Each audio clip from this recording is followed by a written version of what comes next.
Uzun bir aradan sonra tekrar merhaba. Bunu söylediğim kaçıncı video oldu bilmiyorum. Bundan sonra bu cümleyi uzun bir süre daha kullanmamayı planlıyorum. Hayat önümüze ne getirir bilemeyiz tabii ama en azından niyetim bu. Neyse, tekrar sizlerle olmak güzel. Hadi videomuza geçelim. Bu videomuzun konusu, bu arada ufak bir detay vermek istiyorum. Ben videolarımda genel olarak çoğul ifadeler kullanırım. Bu videomuz, hazırladığımız gibi. Bu ifadeler de haliyle benim bir ekip olduğum düşüncesine yol açıyor.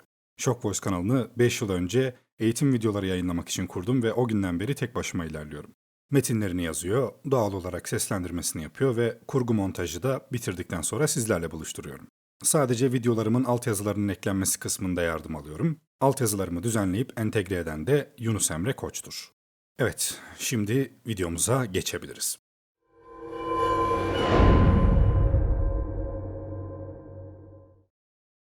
Popüler bir antik Hindu bahar festivali olan Holi Festivali'nden bahsedeceğim bu videoda.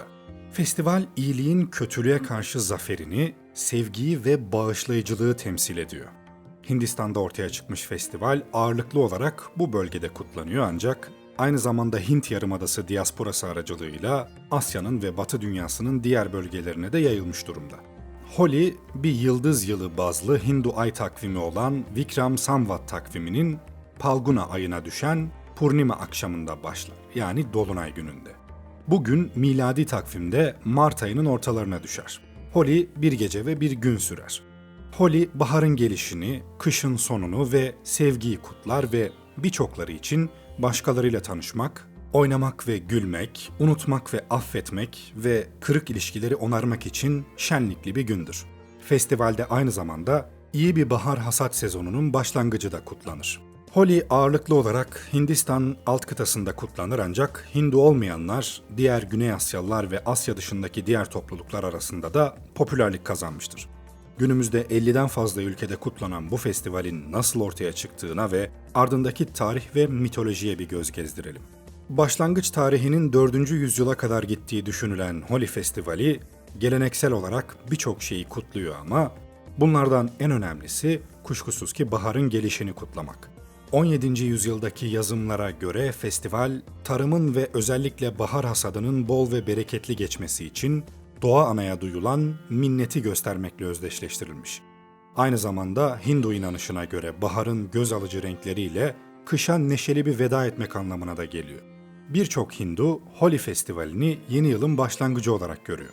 Kopmuş ilişkileri yeniden onarmak, yenilemek için bir fırsat olduğuna, tartışmaların, ayrılıkların sonlandırılması için çok önemli bir gün olduğuna inanılıyor. Bu festivalin mitolojik kökeni ise Holika efsanesiyle sembolleştirilir.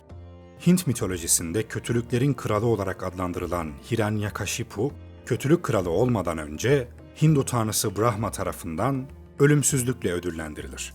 Fakat daha sonraları kibrine yenik düşen Hiranyakashipu, herkesin yalnızca ona biat etmesini ister. Ancak ilk olarak oğlu Prablah babasına karşı çıkarak itaat etmeyi reddeder. Hiranyakashipu birçok defa oğlunu öldürmeye çalışsa da her seferinde Tanrı Vishnu Prablah'ı kurtarır. En sonunda Hiranyakashipu onu kız kardeşinin kucağında uyurken yakmayı planlar. Ancak kız kardeşi Holika'nın üzerindeki şal ateşte yanmayan bir yapıya sahiptir. Holika kendi hayatını tehlikeye atıp kardeşi Prablah'ı kurtarmak için şalını üzerinden çıkartıp ona verir. Prablah kurtulur fakat Holika oracıkta ölür.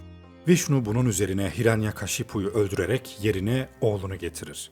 İyiliğin kötülüğe karşı zaferini simgeleyen Holika'dan esinlenerek Holi adı verilen bu festival her yıl baharın gelişinde Dolunay zamanı kutlanıyor.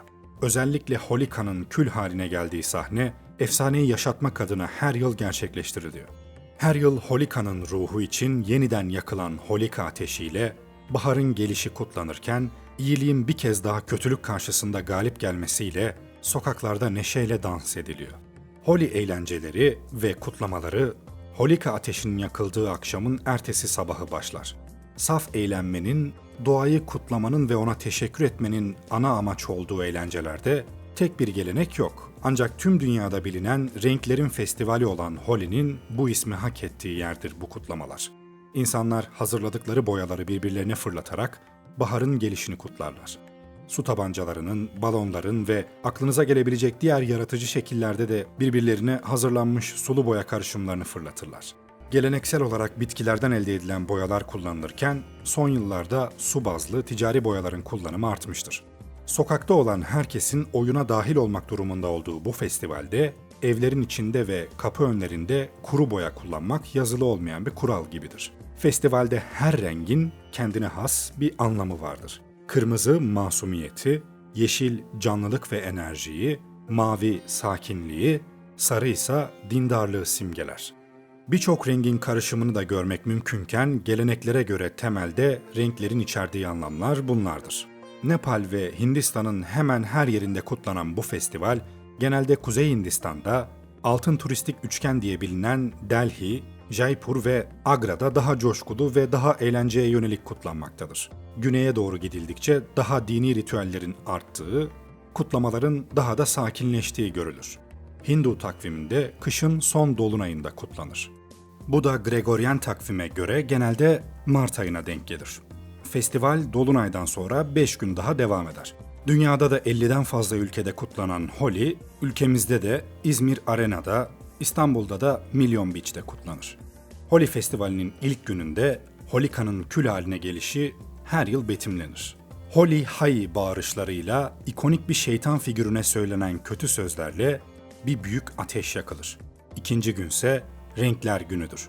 Coşkulu şarkılar ve danslar eşliğinde insanlar birbirlerine renkli boyalar atarlar. Festivalin bu geleneği ise yine tanrılar arasında geçen bir mite dayanır. Esmer tenli Krishna, teni rengarenk olan arkadaşı Radra'yı kıskanır. Bunun doğanın bir adaletsizliği olduğunu düşünüp annesi Yashoda'ya dert yanar. Anne Yashoda da Krishna'yı avutmak için onun seçtiği renklerle boyar. Zamanla bu eğlenceli oyun yayılır ve bir festival halini alır. Bu festivalde seçeceğiniz renklerin bir anlamı olduğunu söylemiştik.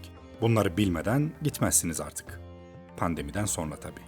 Eski bir Aztek geleneği olan Ölüler Günü ile başlattığım video serisinin ikinci videosu olan Holi Festivali ile sizlerleydim.